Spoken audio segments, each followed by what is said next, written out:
पंजाब के तमाम जंगलात की सैटेलाइट मॉनिटरिंग का आगाज़ कर दिया गया। लाइव फीड से जंगलात के रकबे के तहफ़्फ़ुज़ के अलावा किसी भी गैर कानूनी सरगर्मी की फौरी इत्तला मिल सकेगी।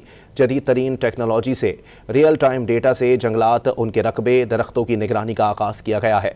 लाइव फीड से जंगलात के रकबे के तहफ़्फ़ुज़ के अलावा किसी भी गैर कानूनी सरगर्मी की फौरी इत्तला मिल सकेगी।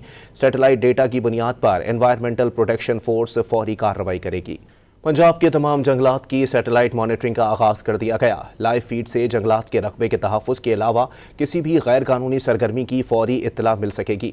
जदीद तरीन टेक्नोलॉजी से रियल टाइम डेटा से जंगलात, उनके रकबे, दरख्तों की निगरानी का आगाज़ किया गया है।